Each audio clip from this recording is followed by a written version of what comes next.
is ready with me. This video is 2 weeks ago pa. And this is a disaster because of my pamangkins. They basag-basag my makeup.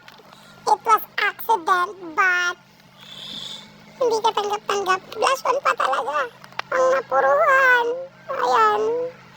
Ito ang aking favorite blush on pa talaga ang sinira. Ay, nasira. Nang mabait. Nakakaiyak. But I have a little story that kwento-kwento to you guys. Ay, English yun. Okay. I have to upload.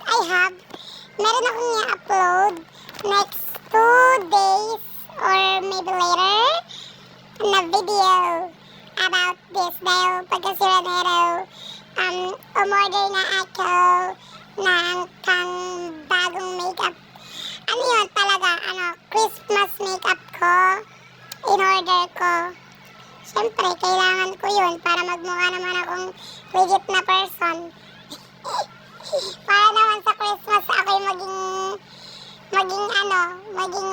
white, beautiful Elsa.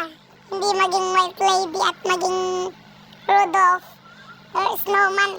Maging snowman na lang ako sa Christmas. Hindi naman ako mabilis magpalit ng makeup, but I really have to. Ay, drama naman nila. Need ko siyang palitan kasi hindi naman dahil sa okay lang naman ako sa may sira-sira, pero hindi na siya gano'ng magandang tignan dahil as a girl, ay, pangit makalat sa bag. So, i-donate na lang natin sa nangangailangan. Naka-family. Family. Ayan. Parang sinadya talagang sirain para mabunda sa kanya. Okay. Habang nag-voice ako, nandito siya, so pinaparinggan ko sa chair.